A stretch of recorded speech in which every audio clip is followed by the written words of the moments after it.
Welcome, आभार, अभिनंदन। कैसे हैं आप सब? आशा करती हूँ सब लोग अच्छे होंगे, खुश होंगे, बिंदास होंगे। फ्रेंड्स, यहाँ मैं बात करने वाली हूँ सर्व पितृ अमावस्या के लिए, जो कि है 2 अक्टूबर 2024 और दिन होगा आपका बुधवार का। इसी दिन जो है गांधी जयंती भी है और साथ में इसी दिन पड़ रहा है सूर्य ग्रहण। सूर्य ग्रहण जो है 2 तारीख की रात्रि को यानी कि 9:13 से शुरू होगा और रात्रि में यानी कि रात्रि के समय में ही 3:17 तक ये ग्रहण रहने वाला है। लेकिन ये ग्रहण जो है दूसरी कंट्रीज में होगा, भारत में इसका महत्व नहीं है। लेकिन फिर भी यूनिवर्स में जो चेंजेस होते रहते हैं तो उस एनर्जी का इफेक्ट कुछ लोगों पर डेफिनेटली पड़ता है।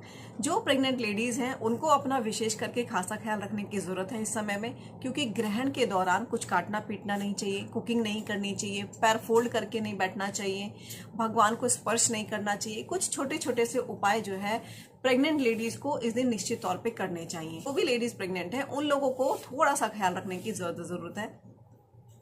यूं तो ये ग्रहण जो है अमेरिका में, अंटार्कटिका में, साउथ अमेरिका और साथ में जो है अटलांटिका में दिखाई देगा। भारत में इसका कोई महत्व है नहीं, लेकिन यूनिवर्सल चेंजेस है। चंद्रमा भी एक है, सूर्य भी एक है, तो इफेक्ट कहीं ना कहीं तो डेफिनेटली पड़ता ही है। तो जो प्रेग्नेंट लेडीज हैं उन लोगों को विशेष करके ख्याल करना है। यूं तो ये ग्रहण जो है रात्रि में होगा, तो उनको क्या करना है, सिंपल तरीके से स्ट्रेट लेटकर बैठकर सोना है, लेकिन पैर फोल्ड करके नहीं सोना है। नुकीली चीज अपने हाथ में नहीं लेनी है और कोई भी एक मंत्र का उनको कंटिन्यूस जाप करते रहना है जब तक आप जगें, जब तक आप जाप करें उसके बाद आप सो सकते हैं। अपनी हाइट के हिसाब का अपने हेड टू टोस तक मेजर कर लें एक ब्लू कलर का थ्रेड, और अपने घर में जो बाहर की तरफ यानी कि आंगन में जो दरवाजे होते हैं उन दरवाजों पे उस थ्रेड को आपको टांग देना है और उसको ध्यान रखना है कि वो धागा जो है सीधा रहे। तो इससे जो है आपके बच्चे पर यानी कि प्रेग्नेंट लेडीज का जो इफेक्ट सूर्य ग्रहण का है तो वो उस पर नहीं आएगा और आपको आराम से सो जाना है। ये आपको कर लेना है, ठीक है। अब बात कर लेते हैं सर्व पितृ अमावस्या के दिन विशेष करके हम क्या करें जिससे हमें पितरों का आशीर्वाद मिले।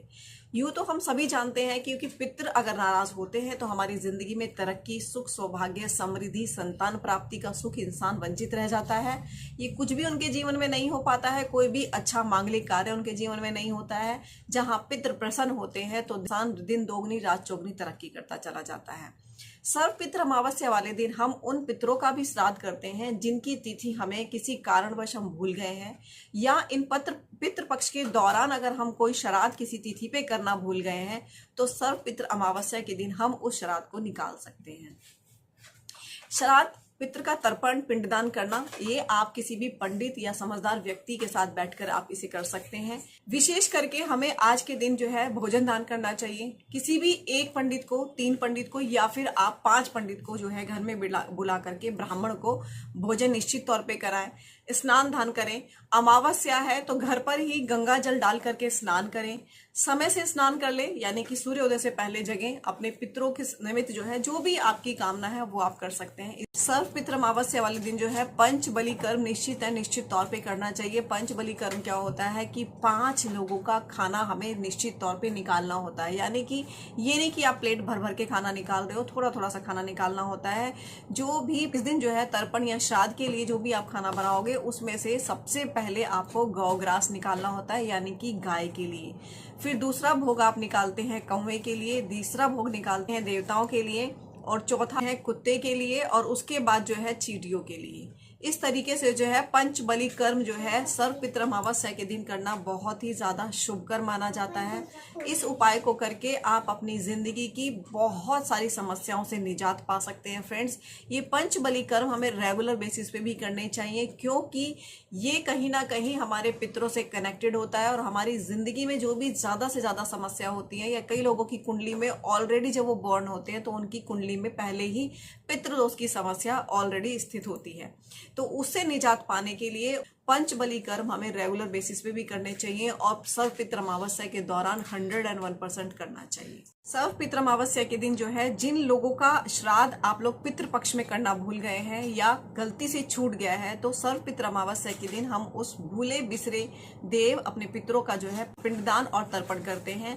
इस दिन जो है विशेष करके खीर पूरी का भोग बनाया जाता है और ब्राह्मण को इसका भोजन कराया जाता है।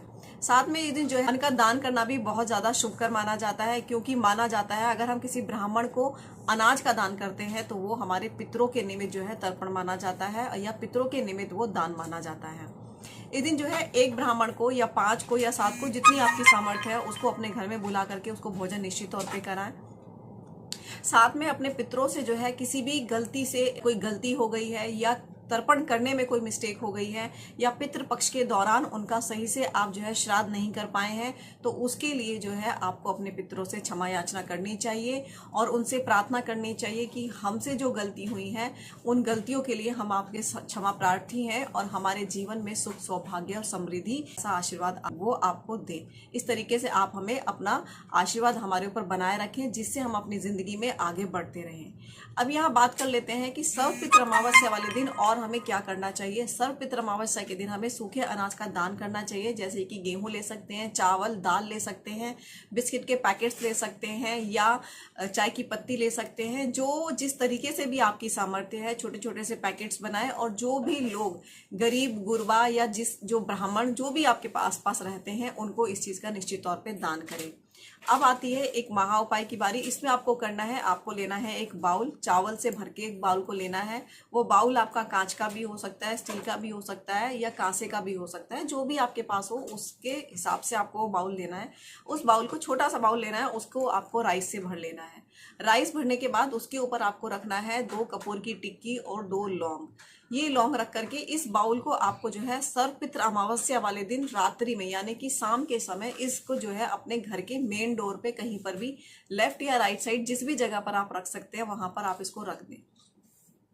जब संध्या समय हो जाएगा तो उसी समय जो है आपको इस बाउल में जो कपूर और लौंग आपने रखी है वो वहीं पर उसी चावल की ढेरी के ऊपर, मतलब बाउल के अंदर ही उसको आपको बर्न कर देना है और हाथ जोड़कर अपने पितरों से क्षमा याचना करनी है और उनको बोलना है कि हमारे जीवन में जो भी कष्ट है, जो भी तकलीफ है, प्लीज हमें उससे निजात दिलाइए और हम पर अपना आशीर्वाद बरसाइए। ऐसी कामना करके जो भी गलती मेरे से हुई है उनके लिए मुझे क्षमा कर दीजिए, ऐसी प्रार्थना आप उनसे करें और उसके बाद उसको वहीं पर रहने दें। वो जल जाएगा, बुझ जाएगा, और लेकिन उसी नाइट को आपको इसे हटाना नहीं है। नेक्स्ट मॉर्निंग, जबकि अगले दिन से नवरात्रि शुरू हो जाएंगे, उसी दिन आप नहाने धोने के बाद जो है उस बाउल को उठाना है और उसकी जो सामग्री है, यानी कि चावल, कपूर और जला हुआ लौंग, उसको आप घर के बाहर ले जा करके किसी भी वृक्ष के नीचे या बहते हुए जल में जल प्रवान कर देंगे। ठीक है, बस आपको करना इतना है कि अपने पितरों से सर्वपितृ अमावस्या वाले दिन आपको विनती करनी है कि मेरे से जो भी गलती हुई हो, कभी जाने अनजाने में आपको मैंने गलत बोला है, कोई जवाब दिया है, गाली गलौज करी है या बदतमीजी करी है, उन सब चीज अपने बुरे कर्मों के लिए मैं आपसे माफी मांगती हूँ और मेरे जीवन में जो भी समस्या है उसको आप मुझसे दूर करें और मेरे जीवन में सुख सौभाग्य और समृद्धि की मेरी कामना पूर्ति करें। इस तरीके से आपको जो सर्वपितृ अमावस्या वाले दिन निश्चित तौर पे प्रार्थना करनी है। तो ये थी फ्रेंड्स सर्वपितृ अमावस्या की छोटी सी जानकारी। ये आपको सभी को पता होगा कि सर्वपितृ अमावस्या की पूजा अर्चना होती है और इसमें एक अच्छे प्रकार का भोजन बनता है, खीर पूरी निश्चित तौर पे बनाई जाती है। आज के लिए इतना ही friends. Do take care of yourself. Thank you, bye bye and take care.